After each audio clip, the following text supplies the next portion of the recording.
Hello everyone, welcome back to ITGH.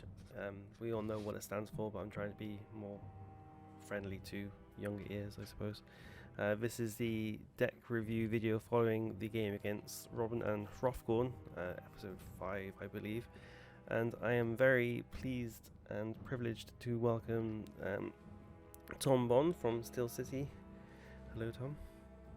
Hi. I'm glad that you called out earlier that you wanted to censor the name, because otherwise I was just gonna pour that through the whole video because I find it so hilarious. But, Yeah, go for it. I mean, yeah, we tried the name change a while back because we were quite aware that any sort of sponsorship was not going to come our way.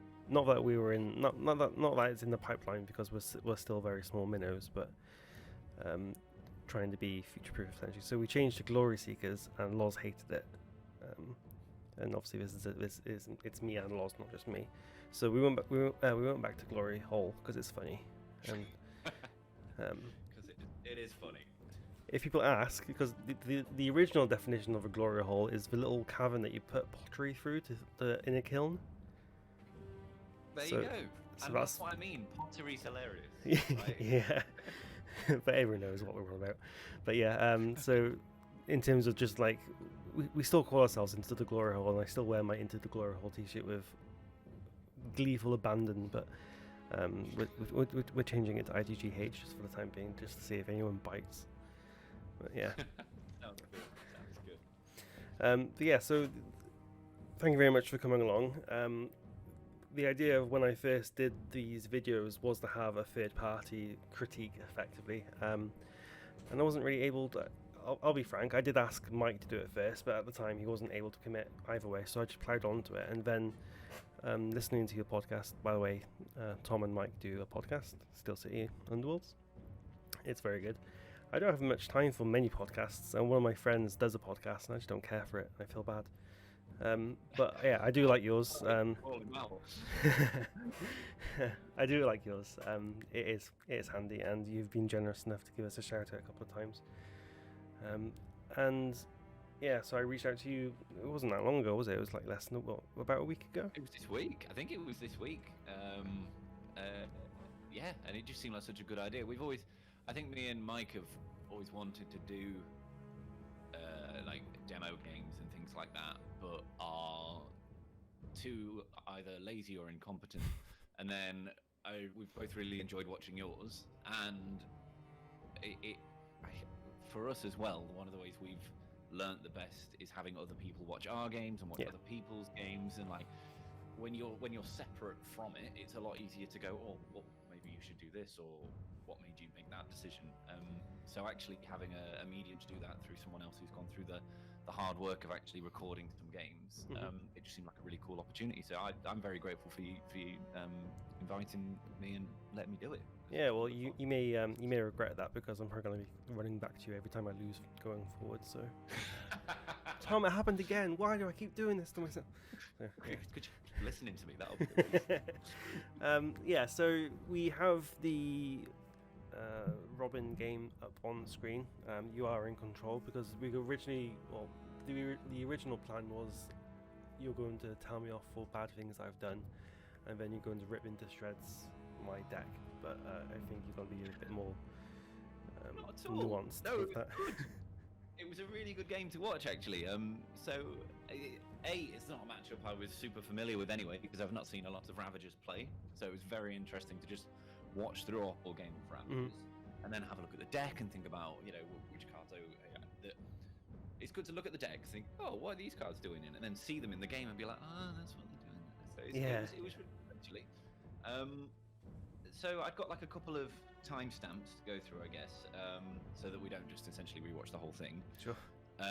But one of the things I wanted to ask you about, I guess, was the setup, because the matchup to me feels like it's very dependent on which Hrothgorn you go into, and obviously if you watch the game, you know which kind of Hrothgorn this was. But there is a sort of flavor of the month feed the Beastgrave Hrothgorn build out there, or you've got the traditional sort of full aggro Hrothgorn, and the way that this ended up set up to me, it seemed like actually for a feed the Beastgrave Hrothgorn would be super advantageous. But I just wondered what what you were expecting to play into, or whether because if you thought he was coming at you, I can. This seems like a really good setup for you because you've got sort of narrow thing to channel him through. What were your thoughts when you did this sort of setup for the board? I lucked out. I wasn't specifically trying to counter. I mean, if I was trying to, I failed miserably. Trying to counter the Defeat the Beastgrave because he has 4 objectives in his territory. He placed the first objective in the scenario in the spot where if I was to try and, I think he placed like the one behind Hrothgorn there now. Yeah. And then So I this placed one here. yeah, then I placed one behind Thrafnir, I believe. No, So this one here. yes, trying to force him to place one my end, and then he ended up placing the one in front of Hrothgorn. I was like, fuck. And then this one. Yeah, I placed the one behind the block taxes, and then he threw the one at the end. I was like, okay. Well, and when I thought to myself, well, it's not the end of the world because I was being very narrow-minded, which is one of my faults. Thinking it's not the end of the world. I don't need the objectives. And I was still trying to think, well, I'm going to try and channel him through and make him work to come get me. And that's why I put the block hexes in the way effectively, but it didn't really pan that way. But that was the original thinking of it. Nice one.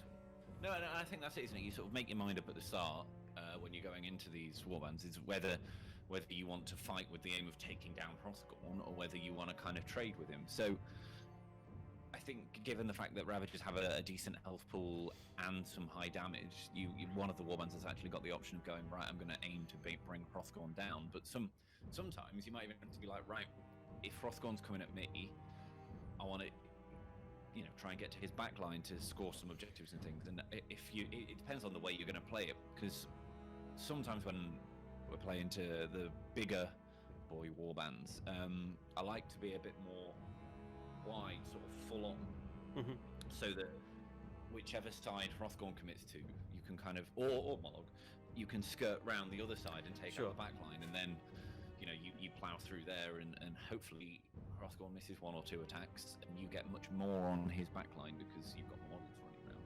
But this approach was quite cool when I saw it, because I was like, right, he's funneling Hrothgorn in. There's no bother about the backline here. We're going for the big boy. And I thought that was the plan. I know that the Noblars are squishy targets. Fafnir is pretty light in his feet, but I knew obviously Hrothgorn is central to a lot of Hrothgorn decks. So what I found in the slow evolution of these 5 games now is that I tend to play my own territory. I don't really bother going into theirs. I think the only time I did was the first game against Git, and I got smashed. So I stopped. I learned that lesson very, very keenly. But yeah, I was expecting Hrothgorn to come barreling in, so that's why I sort of deployed fairly defensively. Apart from I think is it Ara Craig? I forget. It's either. So that was the only thing. Yeah, I think Dower Kragan and Razek got mixed, or maybe they didn't, because I think Dower Kragan's at the front, isn't he? He's the one that's like the old Slambo, and then Razek's the one with the shield because he inspires to 2. Yeah, shields. yeah. But did that happen? Did it? Oh, balls. Fair enough. I mean, it's. I think I called it Dangle Bro syndrome. Yeah. Always the 2 little ones that you like. Mike used to do it all the time with Rastus and Amis for like a year. Could never work out which one they were. But no, so that was, I think, most of what I wanted to mention about the setup was just how it sort of influenced how the game went forward from there. I don't think there's anything else particularly. Oh, I guess one thing I did want to mention is the objective hand that you had, because I think obviously when you've got the board set up, you don't have your objectives, so you don't know what's going on. And I don't know if there's a better point here where I can see your objectives more. But I mean, I can see them sort of there at the bottom of the screen. There's Savage Exemplar, Brutal Desecration, and Surge of Aggression. Yeah. So, brilliant combo if you bop Smon with your leader, right? Which, spoilers, happened. You scored a lot of glory for it. Yeah. But I was kind of like, well, what if you don't hit someone with your leader? And it was this really interesting point halfway through this turn that I will skip to, I think, where something opened the floodgates. Early doors, so if we go forward 4 minutes, I think it was Hrothgorn was just drawing, right? And I think at this point, when you see him just spending a couple of activations drawing cards, it's very much a either he's saving everything for a big charge and a big ploy-filled charge at the end, because you're only going to get one with Hrothgorn, right? Or he's gunning for very specific cards, which was what made me suspicious that this was a Feed the Beastgrave deck, because he was trying to get through them. Sure. Another thing worth mentioning against Hrothgorn as well is Thrafnir. He didn't actually score it when he did the charge, but Thrafnir being 5 move always seems to be the route for gathered momentum. So normally Thrafnir will charge as soon as he picks that up, but I don't think he ended up getting that when he did charge. So that was 4, and then 5:32 is, I think, when he makes his move. I think it's his 3rd activation. So we've got this objective here. Yeah, that was with unexpected peril. Yeah. So we're like, okay, right, we've got flip tag. This is definitely airing towards Feed the Beastgrave, and at this point, it could be quite worrying, because you're like, actually, if he just sits there and flips all of those, he's just going to get to this one in my territory. But he then decides he's going to flip another objective. So he moves Lugget and Thwack up to and then he plays Leave Nothing to Chance. That's the one, because he got confused between the two. It was at that point I was thinking, oh shit. So this was huge for me, because I was like, if he doesn't do that, I was a bit worried for you. Yeah. I was like, who are you going to kill to get this? But he comes up, and I think the reason that this happens is because he wants to stop you getting desecration tokens down. So he goes for the one near you. But that was, you absolutely seized this. Like, you did not faff about. You're like, right, okay, for this I need to get you brutal desecration. But then going forward, what was it? 30? Because he'd committed in and bopped Dauergrag, which was like, Throthgon's got killed, but at least he didn't inspire off it, because he killed you with the lethal hex. Yeah. But then being able to sidestep and get this, like, this completely set you off. Then I throw Kragger up to Lugget, and I unbop him. Yeah, and that was, I think this broke the game open for you, and I think this is one of my, I guess, the first thing that I would make a potential suggestion for was that if this attack hadn't gone through, or Lugget and Thwack hadn't run forward, you'd have been at big old risk of bricking this. Which is where the deployment comes. That's why I wanted to mention the deployment at the start, because if it's aggro Hrothgorn, I think, and this is one of the difficulties of facing Hrothgorn, you do want to be careful, and maybe you're a bit more wary about a wide setup. But I just, with the snowbally awesomeness that your deck has, you need to make sure that you're in a position where you're in control of that engagement round 1, which is a Ravager's weakness, right? Obviously, as you say, because they're only 3 move. But I just one set of cards. Oh, you do, because you do have Spectral Wings in there, don't you, in your deck? I don't think I draw it in this game. No, obviously it not. Isn't, when that would have been a brilliant push forwards. But I wondered after this if that was something that you were waiting for the counter attack there, or if in other games you'd found that it was fine, it wasn't an issue having less movement, or what you thought about the sort of starting the snowball in your games. I think everyone knows this at this point. Dichasm is very aggro heavy, which leans into me always being in my territory. So I don't really care about being 3 move, because if people are running towards me, I don't have to run towards them effectively. It got to the 2nd round when Hrothgorn moves towards my objective, basically. And I was torn between either charging Kagura at him to get the kill, or one of the squishier targets at the back. And I decided but yeah, I don't. I think people expect Ravagers to be more aggro than they actually are. They're not very good at aggro because they're running quite low dice numbers.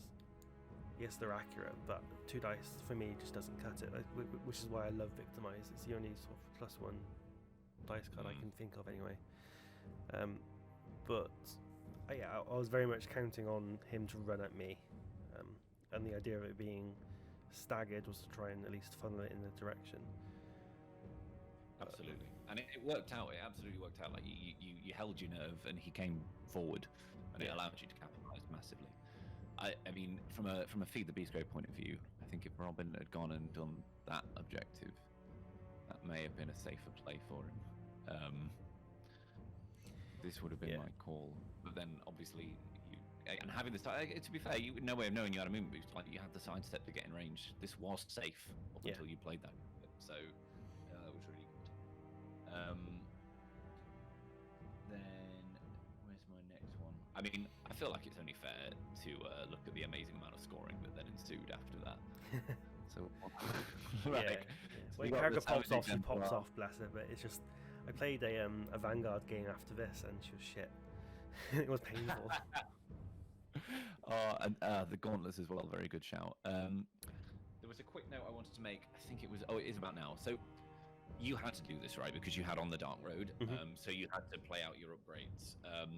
So this is more of a, if you didn't have On the Dark Road, just a quick reminder not to do that, just because Robin did actually have Frantic Exchange, although not then.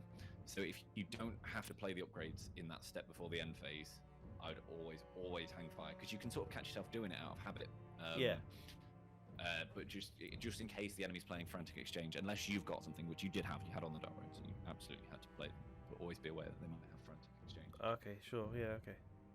So I was looking at that going, oh no, he might have Frantic, and then I looked in your hand and went, no, absolutely pros.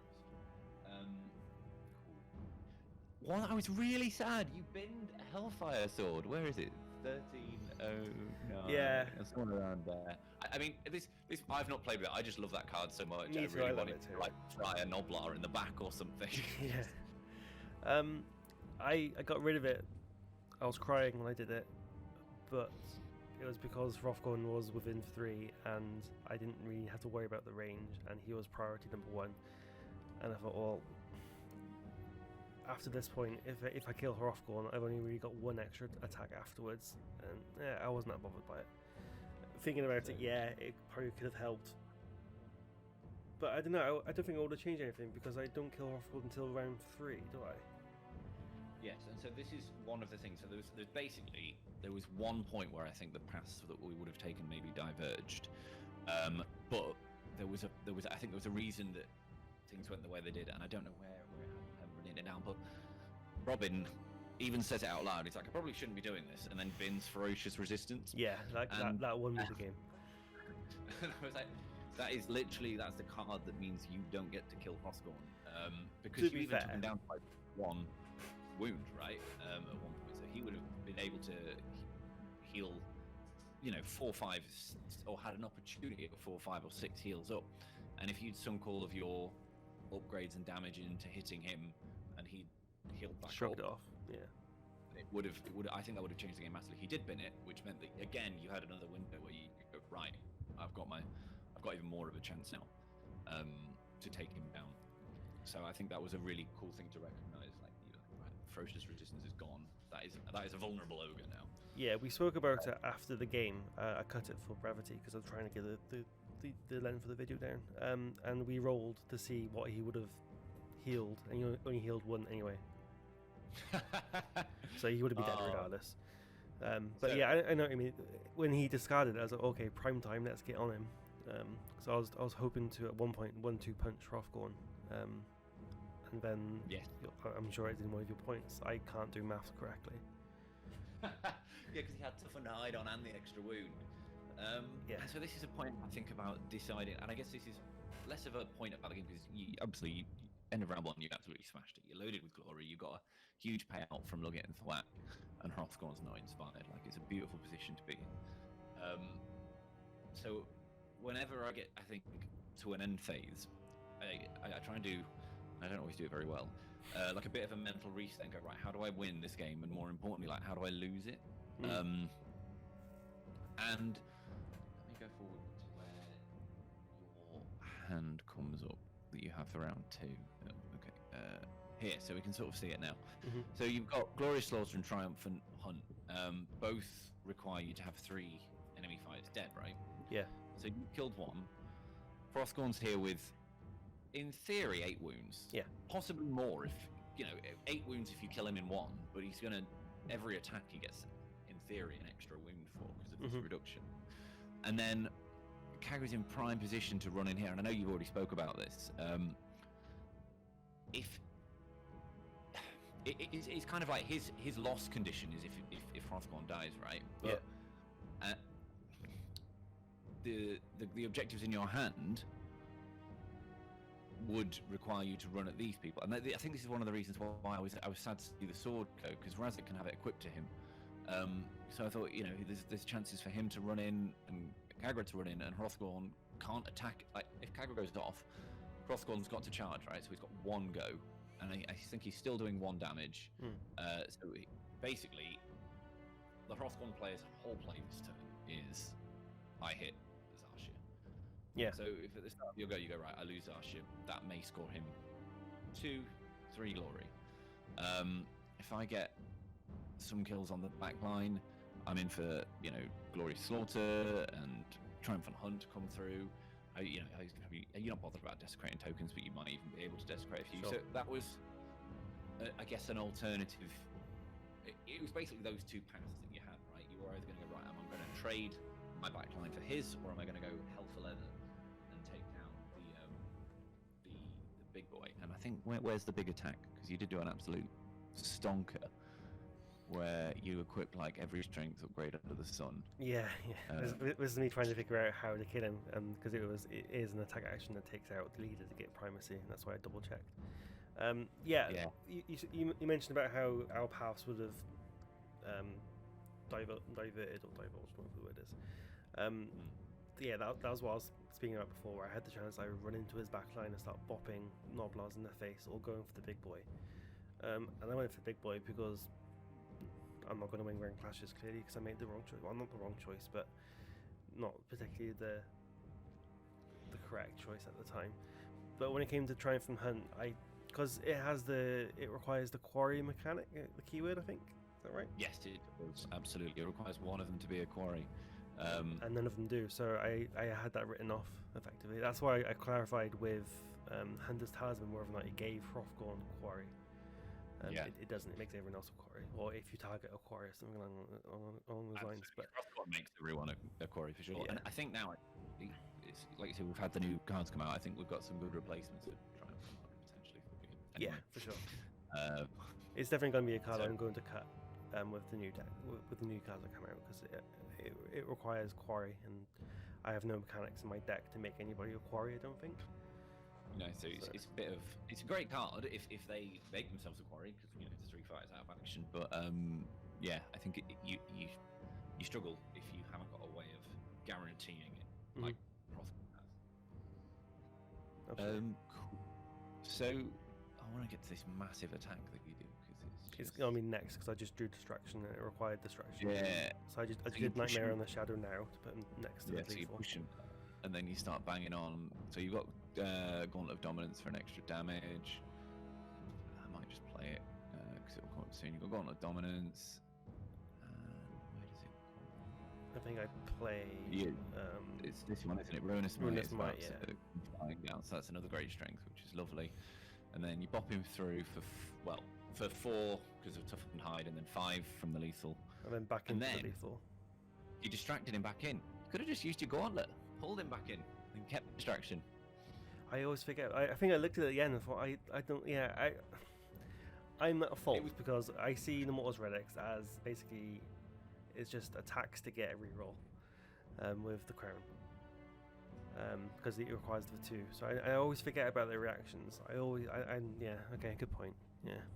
No, it was only because, and it's annoying actually, because later on in the game I thought you could kill Hrothgorn with his own trap if you had distraction. But Yeah, Tough and Hide I know what you mean. Yeah. More scorpions, so it wouldn't have killed him, but that would have been amazing.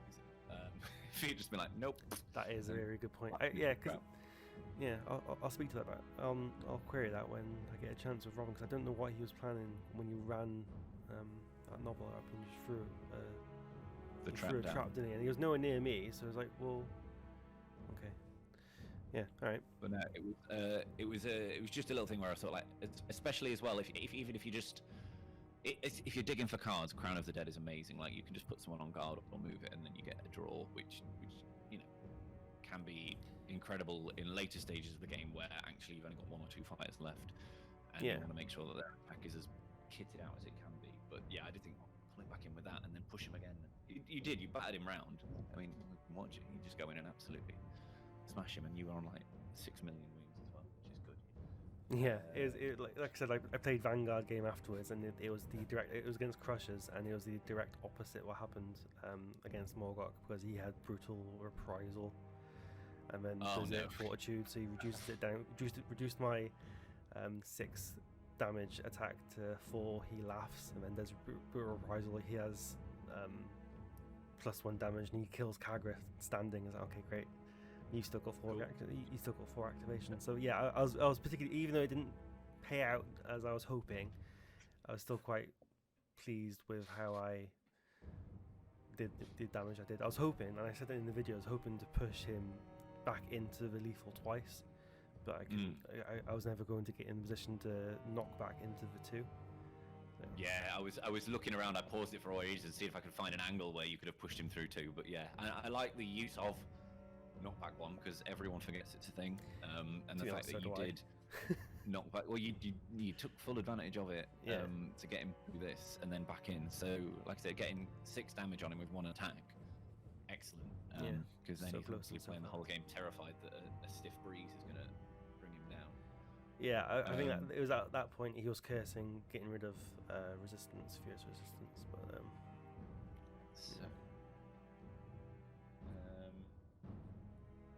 where is the bit here? So he does actually gun for Zarshia, I think. I'm pretty sure it's the 3rd round. Ooh. Because then Kagra runs straight through the lethal, laughing manically, and then just pops him. Yeah, so this is this is the end of this. So I wanted to see what kind of glory he ended up on, because what we've kind of opted into is... Do you hate that you can't control the camera? I keep trying. So this was the biggest one. So deserved confidence goes on, and so he's got great fortitude on, he's got deserved confidence on, and he's got toughened hide on. So I think at the minute he's sitting on 2 wounds, but you need to do 3 damage to him, right? So you've got you've got Kagra essentially that can kill him, and also he's inspired, right? So he goes up to 2 block. Yeah. Now, this is where I think it was difficult. It's 3 glory behind, it's not a huge amount behind, and it was a baller move, like it absolutely was. Where is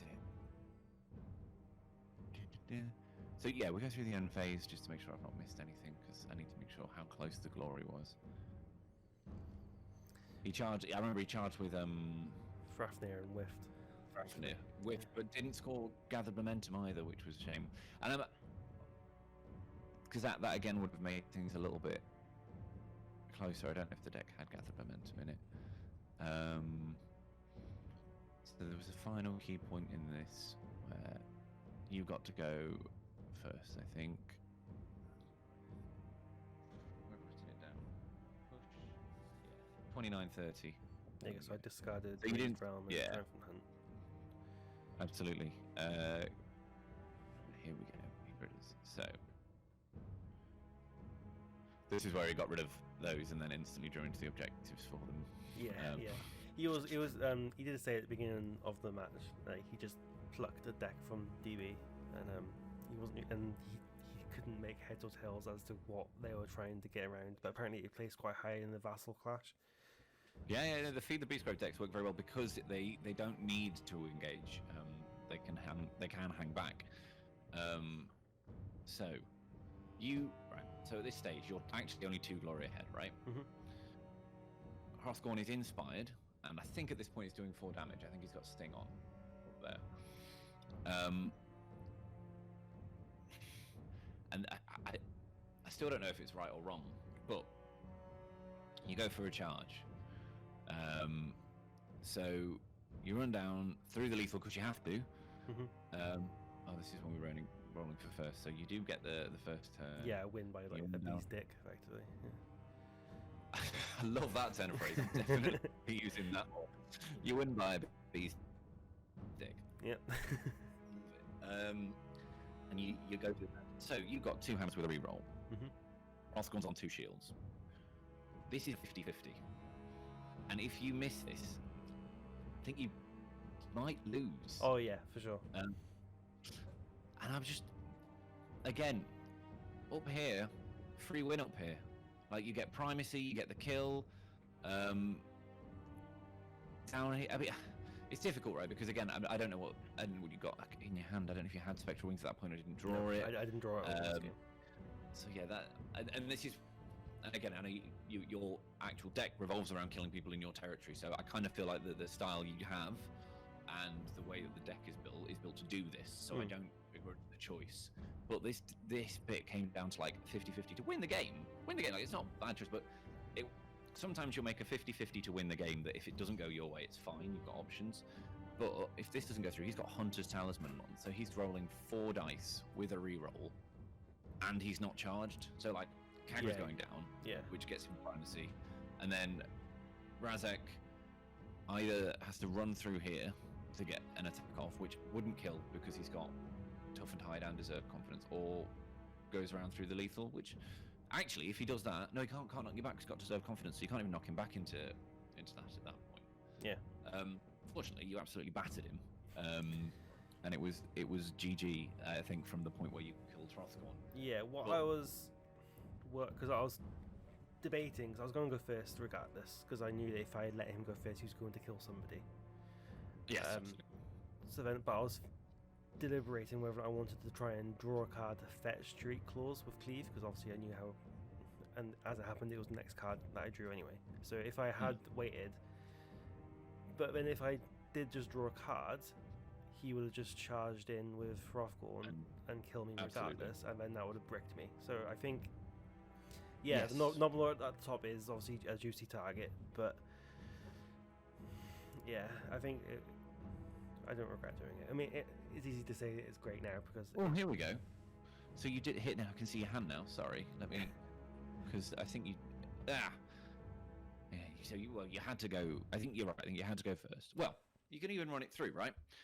If Hrothgorn goes first, you've got 2 models that are both capable of killing models, right? So, worst case scenario, Hrothgorn runs through... Actually, no, he wouldn't... Hrothgorn couldn't kill Kagra. Hrothgorn could only kill Kagra because she came through the lethal hex to kill him. So Razek's looking sad, right? That's the bad thing. If you leave it, Hrothgorn charges and is insanely odds on to kill Razek. Yeah. So that probably catches him up. I imagine it would catch him up for argument's sake. Let's say that gets him to 10. Yeah. You at that point do have a push. What's this? You got spurred on, so you get to make a move after you make a charge, right? Yeah, thinking about it now, I could have at least made Razek run around the side to give me the supports. But potentially, I get confused with spurred on because it's a move action. But in this instance, if I charged Kagra, played spurred on, and moved Razek, does Razek get a move token? Yes. Yeah, so that always makes me think, well, what's the point? Because he's going to get parked up. Yeah, no. I mean, again, the good thing about Spurred On is you can do it to someone who's already got a move token. So not in this instance, but if you charged Razek in and then charged Kagra before you did the attack action, you could then grab whichever person had already charged and pull them across with a move action, using Spurred On to get the supports for that. But no, I agree. I don't think necessarily in this situation it was the be-all and end-all. But I think the Ravaging Advance would have meant that you could have got primacy off of a kill up here. But the only reason I say it is because you basically got 1 charge. If you miss this, you lose. If you get that one, you probably win. But again, it's not clear because if you lose Razek as well, which you probably would have done, it may have been a lot closer. If you take out Hrothgorn, it's game over for Hrothgorn. So again, I don't necessarily resent it, but I just wanted to highlight how swingy some of these attacks can be. and just always be looking for like, how much glory do I need to score? How much glory do I think they can score? Because if actually you go, Hrothgorn kills me, the most he gets now is another 2 or 3 glory, and I know I can score that from killing one of these Noblars up here, and that attack action is a 70% attack, and this one is a 50. You're like, actually, I'm probably fine going for the Noblar. But if you look at it and you go, I know it's only a 50-50 to kill Hrothgorn, and I lose if I miss, but it's literally my only option, then, you you pray to the Dark Gods and you roll your dice in and you cleave him in two like you did, which, it's the most satisfying. I've charged enough with Kagura to expect at least one good roll, and that happened, so... Absolutely. And it was awesome. Like, it had me on the edge of my seat going, right, because at no point did it feel like Hrothgorn was completely out of it until he was dead, so it was quite good to see that dance back. I was like, is he actually going to make it? Is he going to chew through the back of this warband, or are you going to put him down? And you did. So that was really cool. Yeah, I think one of the reasons why I pretty much ignored the guy at the top is because Hrothgorn was just so weak. I did actually forget about him having deserved confidence, because I thought if I could sort of maneuver and get him trapped, but then thinking about it, I can't trap him in that position regardless. No. But yeah, I don't think I am foolishly heroic in terms of let's kill the big stuff. And because he was limping around, I thought, well, I may as well do it. He's the leader. He's on 8 wounds, so I get 2 glory instead of 1. Yes, absolutely. Which I did actually forget in the game. I had to double check afterwards. Yep. Everyone does. Yeah. So yeah, I get what you mean, but at the time I was reasonably confident of getting him, and it may have been blind confidence. And I think Robin ends on 10 glory, doesn't he? So I would have won regardless at this point. Oh no, because if I hadn't have charged Hrothgorn and would have gone for the Noblar instead, he would have gotten only 1 glory and prime. It would have been. It's very nip and tuck, isn't it? You're trying. This is the thing that is hard to do in game, right? Even now, like taking this apart is difficult. And also afterwards, like Robin threw everything at you afterwards. Like he just threw fires in, which obviously inflated the glory because he was like charge the Noblar and Fafnir in. Yeah. But that I think in terms of key points in the game, I think getting the big hit on Lugget and Thwack was huge. Ferocious Resistance disappearing was huge. I mean, obviously, yeah. If you roll the dice and go, oh, well, he only rolled 1, but equally he could have rolled 7. Thinking about it as well, he couldn't have pushed me back into the lethal because I'm on guard. Ah, perfect. But you went through it, so you wouldn't have needed to. Oh yeah, okay. Yeah. He's doing 4 damage. Yeah, I think. But that is very good to remember that you cannot be pushed back, which I like. I like that card. I like the guard. But yeah, trying to move the camera again. Yes. Ferocious Resistance going. You like absolutely creaming Lugget at the start was amazing because you just kept scoring off it. Like one kill. Oh, I have 7 glory now. Yeah. So that was good. And again, the deployment. I think you knew what you wanted to do, and you set him up in such a way that you trapped with you and battered him down. So that was really cool. How did you find the game? Did it go like how you wanted it to, or were there things that sort of surprised you or that you would have done differently?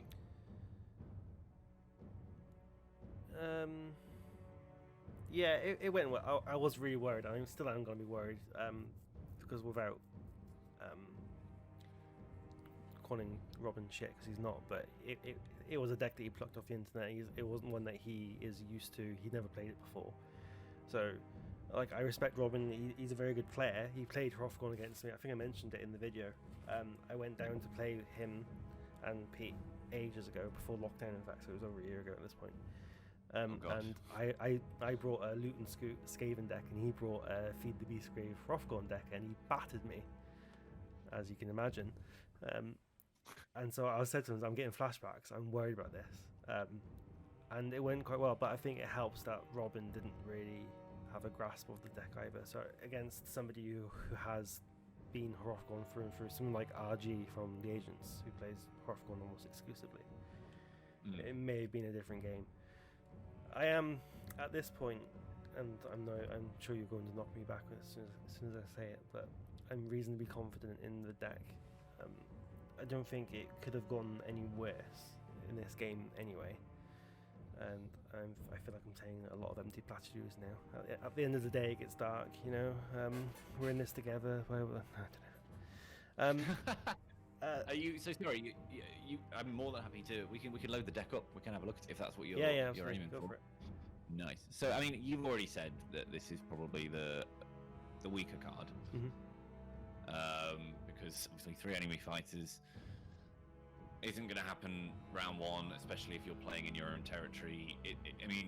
If you're playing your own territory against an elite warband, it might even be a 3rd end phase, and then you've got the quarry tech that you need as well. So I think something like clean kills, which is one of the newer ones, maybe. I think it slots right in. Let me see if I can. I think I've got it in here. So, scores an end phase. Enemy fighters with a combined wound characteristic of 6 or more are out of action, and none of them have 1 or more wound counters. So you just pop 2 down normally, and you score it. So it's in theory 1 less kill and no quarry tech, and it's still 2 glory. Was there anything? I'm a huge fan in aggro of movement, but you again, like you said, have got an idea of a more counter-punchy style deck, so you don't necessarily need that movement as much. But you are running gathered momentum. Yeah, I was going to say that's probably going to be my second weakest card, because I don't have any. I only have it for the relatively easy to score surge cards, and I scored it in this game, but I don't think I've scored it in the other games, so that is going to be one I wanted to drop anyway. Yes, if you're not running, I completely agree. I'm just trying to think what you could put in. So I think most of those are silly beastmen cards.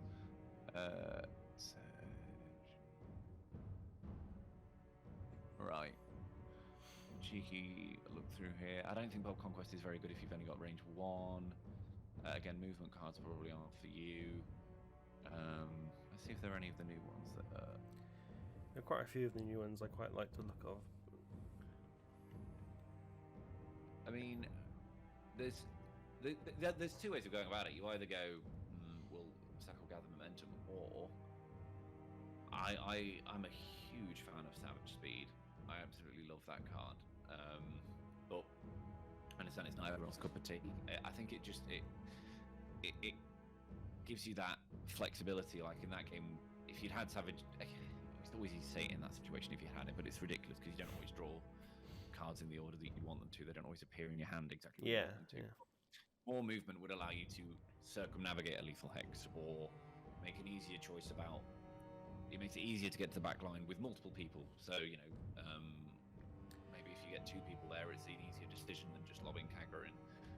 But like I said, that's just a card that I sing the praises of whenever I can, and also it helps you gather momentum. What would you drop in terms of upgrades then? So I like the idea of having an upgrade that gives you cleave and an upgrade that gives you ensnare. You've only got 2 restricted slots. This was another thing.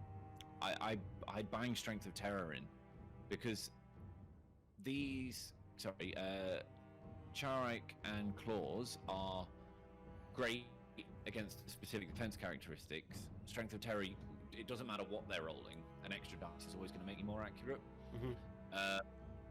Then I don't think you'd necessarily have to get rid of the other one just because you got rid of that.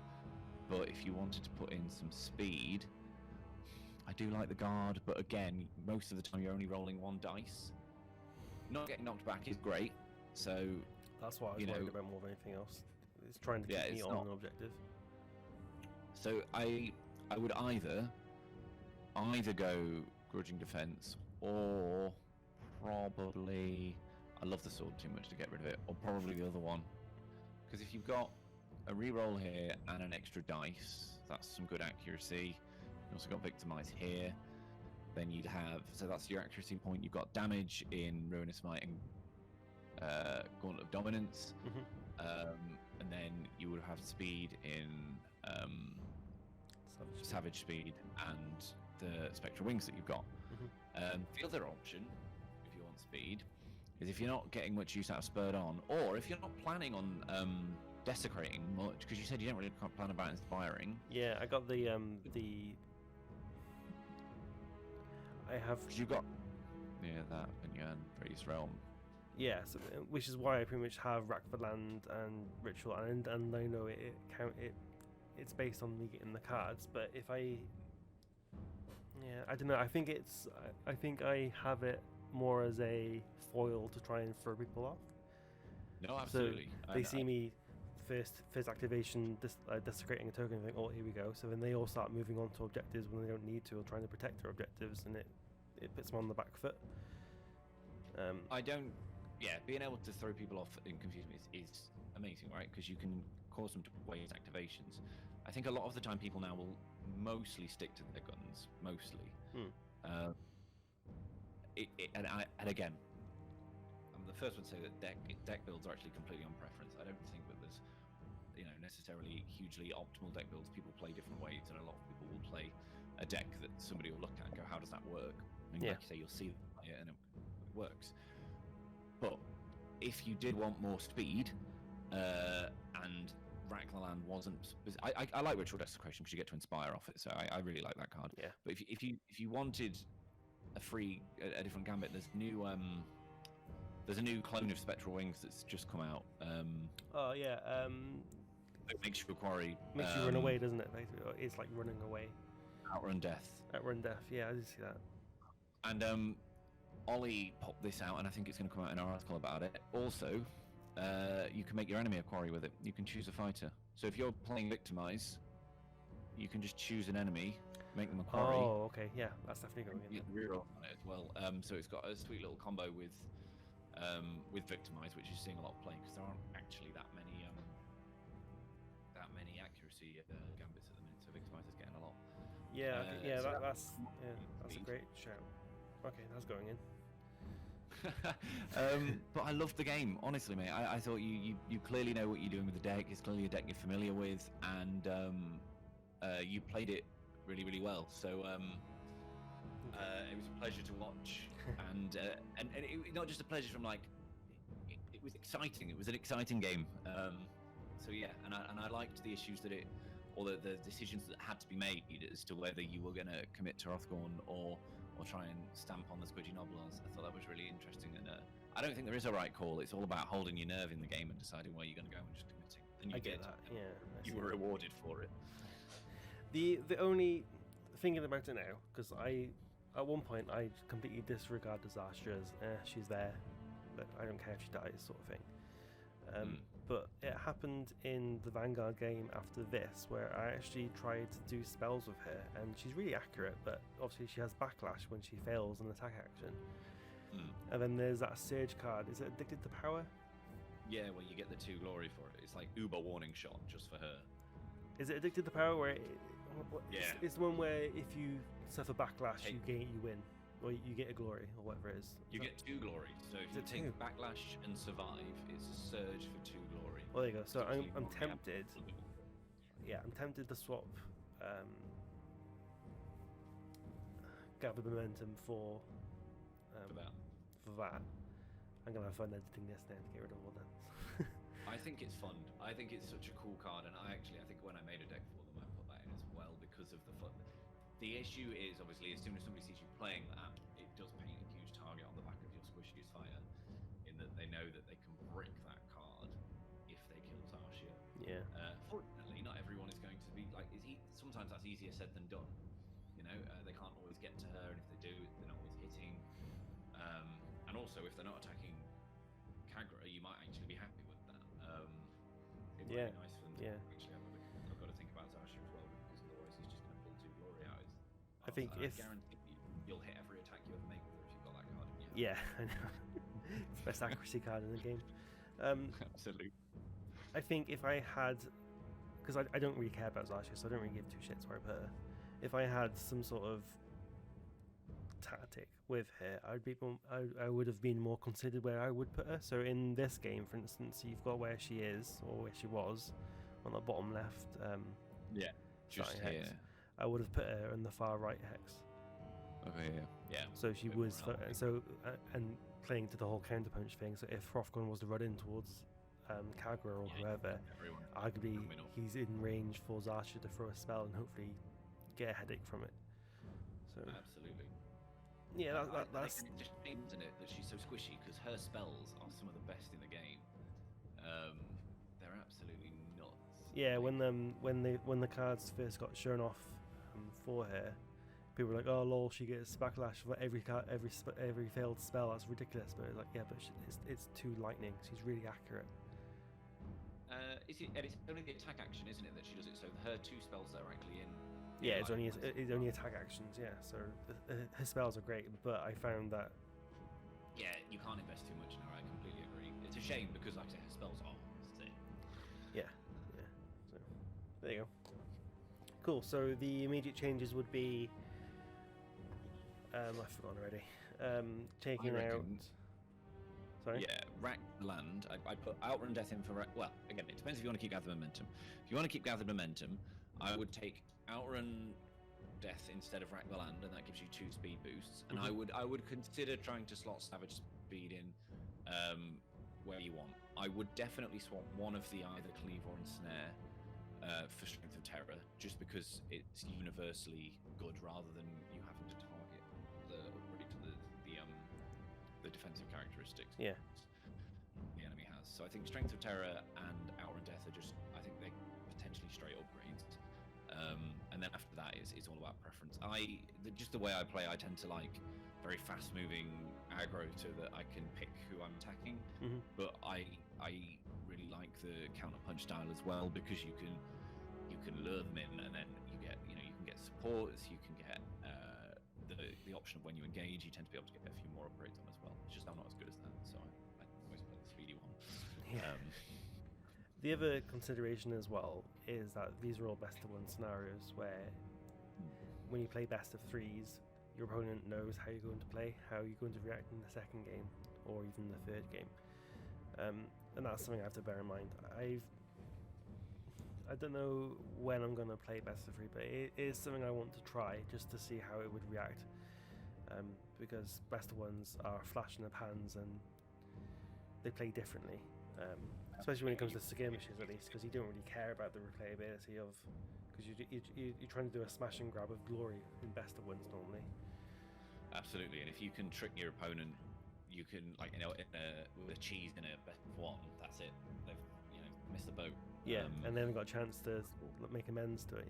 So, but yeah, okay, cool. I would recommend having a game against some Slaanesh. I think that would be an interesting challenge for your deck, because they play a lot differently to a lot of other decks, and being quite defensive, I think they would push your deck. Yeah, and I think it would be a really good way of hopefully taking advantage of a couple of the cards that could go in to give you a little bit of speed. But equally, I think it's one of those matchups where early game you struggle, but as soon as you start to knock them down, you'll have a whale of a time. When I played the Header Knights already, I played them against Syntax Era, and I played shit, and the deck was great. I kind of wished for a better hand each round, but I had just come back from work and I was knackered. And and I said it in the video. I feel like at every opportunity I had to make a decision, I made the wrong choice. I've had those games every game. And I didn't want to be. I forget the word, but it's not fickle, but salty. Yeah, I mean, salty. I Basically salty. So that doesn't count. I want to play again. So I'm going to let it rest. I think I'm going to finish the series and then go back to the people that I lost against, with the idea that I'm better and I shouldn't make the same mistakes. But since just play them till you win, and only release the one that you win. Yeah, right. No. Fortunately or unfortunately, I like to think I am too honest for such shenaniganery. I'm absolutely not. If I was doing it, that's exactly what I do. Again. Game 200. Again. Cut. There wasn't a crit. Roll again. Yeah. Absolutely. Okay. I think the next game is going to be against No Beef Just Party, who has one of the best usernames ever, and it's going to be a mirror deck.